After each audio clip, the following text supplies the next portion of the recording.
Live, only on DAZN. Jake Paul versus Chavez Jr. One is defending a name, the other is building one. The ring doesn't care where you come from, only if you can survive in it. Saturday, June 28th, Jake Paul versus Chavez Jr. Buy now at DAZN.com/boxing.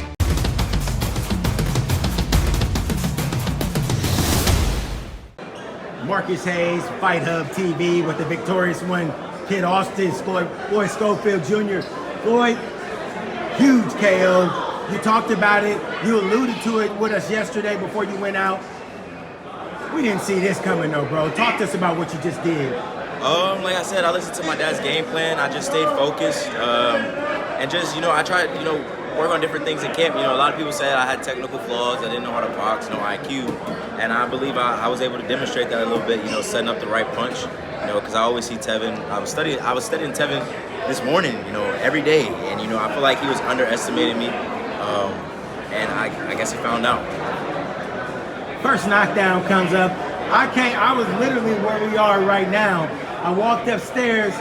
All of a sudden I heard, ooh, ooh. Yeah. Walk us through the first knockdown, man. What'd you see from your vantage point? From the thing when I was giving fakes, and I seen him he always keeps that left hand down, and I guess because he thought he could out-slick me, I don't think he thought that the right would be able to come over like that, and so he went and blocked his face like that. And, I feel like that was his downfall, and I feel like he couldn't recover from the first shot because I put my all into the first shot. It don't look like it, but I put my all into that first shot. So I just wanted to be patient and show people that I know how to box. I just choose to fight how I fight because I be bored. So yeah. He gets up after the first knockdown. He looks shocked himself. He's kind of rubbering around. How did you keep your composure and not kind of go over the edge? Oscar was like this. Oscar was like this. Oh, Oscar was telling you to calm down. Yeah, after the first knockdown, he was like this. Then the second time he did it again. So I was just trying to stay calm. And my dad, he was like, I could read his lips. He was basically saying, good shit, but calm down. And yeah, just stay calm. I didn't want to get back into those habits of me lunging in because I got someone hurt. And yeah, I believe it showed. After the fight, I got a chance to talk to Tevin Farmer, though briefly. Tevin told me he thought that the fight would stop too soon. We heard you afterwards saying, man, I was kind of overcome with emotion because I really didn't want to do my boy like that. It hurt my heart to kind of hurt my friend. Talk to us about that thin line between having to handle business and the consequence that comes with getting hit upside the head. It is what it is. Like at the end of the day, we both signed a contract knowing what we got to do. So yeah, we understand that. I just seen Tevin before I came up here, went in his locker room, hugged his family. His coach gave me a kiss on the forehead, tell me it was my moment. And like I said in the locker room, I see you on Call of Duty next week. So yes, sir. Yes, sir. Yeah, I told him I see you on Call of Duty next week. So yeah, I'm just excited, and I'm just you glad. knock Buddy out and go play video games with him next week. Yeah, y'all got cool, that bro. kind of relationship. Yeah, we cool, bro. Like I said, I love Tevin. He's my guy. He's big bro. But sometimes you gotta learn how to separate business from friendship. And I feel like a lot of people don't know how to do that. Floyd, naturally people talking about everything. I mean, I talked to you yesterday about the vindication that you were looking forward to as far as putting the Saudi Arabia stuff behind you. Talk to us about that briefly. What does this KO do to put this stuff behind you? I don't know. People are gonna feel how they feel. I'm not asking people to put things behind them if they don't feel like they need to. They don't. But give me my respect. Respect is due. A lot of people said I would get stopped. I didn't have the IQ to win this fight, or I just wouldn't win. And I proved the doubters wrong. If you choose to stay on that side, stay on that side. Like I said, if you're a fan, welcome. But we're just gonna continue to grow and grow and grow. And like I said, I'm here to leave a legacy. I'm not here to, just lollygag. I gave my life to the sport. I'll be away from my son for weeks, and it's all gonna be worth it. It's all gonna be worth it. Your dad talked about it, you being the mandatory for Tank coming up here if Tank is to defeat Roach in a rematch. Number one, yesterday we talked to you briefly. I wanted to touch on it again. What did you think about Tank and Roach in a rematch now that you're a primary player in the game? I think if Tank is focused, with Calvin Ford, I feel like he'd get the late stoppage. But Roach surprised us all the last fight, so we never know. Roach might be coming in a better version of himself too. So may the best man win. Me personally, I just got tamed by stoppage. I feel like he'll land the right shot. I feel like it'll be a competitive fight for a bit. But yeah, hopefully Tank can win that fight. Shakur Stevenson and Zapata. Shakur Shakur Stevenson is a pain. Like I said, may the best man win on that fight too. It's gonna be an entertaining fight. I think they're gonna push for the action. Shakur's a weirdo. You know, he didn't let me have my moment. Of course, he had to go to Twitter. But good luck. Oh, he went to Twitter already. Yeah, already. Good luck July 12th though.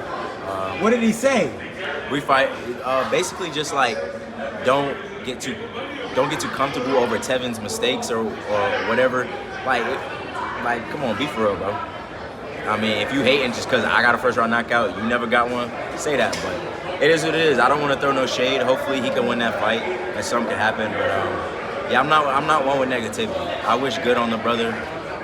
At the end of the day, I just wanted to fight the man. I wanted a chance at the title. It was no bad energy for me towards him. So yeah, we'll see. But without putting any bad energy out there, let's just be realistic for a second. Is what we just saw kind of a warning to the rest of the division? Shakur, Tank, and the rest of the guys involved saying that this could happen to you too. Be on your P's and Q's. They'll get their warning a different way. They'll get it when they get in the ring. That's gonna be their warning. That's it, that's all. Studying everybody, Schofield is. Study boxing every day, like I said, this whole week. Even my dad, he was like, bro, why you watching Tevin so much? We got the game plan. I'm studying. As you can see, as soon as the open is there, I take it. MVP card, Jake Paul, Chavez Jr. tonight. What's the thought process on that fight? What do you think happens? I think Jake could win the fight. I think Jake could get the knockout, but I feel like if Chavez is coming in focused, dedicated, once a boxer, always a boxer. You always got it in you. So hopefully Chavez, can prove everyone wrong. But I think I got Jake late round stoppage. See, and it's interesting to talk to you about it because you're one of those young guys that's still stuck in grind mode, in work mode. You're obsessed with the sport. Chavez Jr. at one point appeared to fall out of love with the game, and now maybe back. A lot of people questioning if it's money or if it's truly the hunger to fight. Jake Paul, we know, is a guy that, for all intents and purposes, has committed himself to the sport. Right. How dangerous is Jake Paul tonight? I think Jake is very dangerous. This is a dude who has millions of dollars. He don't got a box if he don't got to. But he wakes up every morning, puts his body through training camp, spends lots of money on training camp when he doesn't have to. Obviously, the man has a love for the sport. So I feel like that can be a dangerous guy. But then again, you can't overlook Chavez. I know Chavez has his politics or whatever, but he's still a fighter at the end of the day. Lastly for me, Floyd, for those that didn't know you beforehand, let me give you a chance to introduce yourself to the fans again. Yeah, I'm Floyd Schofield. I'm just a chill guy outside of boxing. I'll be on the game and whatnot. I just love boxing. I love my son. I love my family, my friends. I love YouTube. The guy interviewing me, he's a cool dude. And I love everyone out there, the haters, the supporters. I'm just here to live my legacy. I just want to leave something for my son. And I just enjoy fighting. I enjoy giving people shows. I know y'all don't like my dad, but I feel like people got to learn how to separate the two. We're two different people. But yeah, I love you guys. No doubt. It's Marcus Hayes with Fight Hub TV. Floyd Schofield Jr., huge KO, life-changing knockout tonight. Yes, congratulations, young man. We'll see you in the future, bro. Thank you, brother. Right on.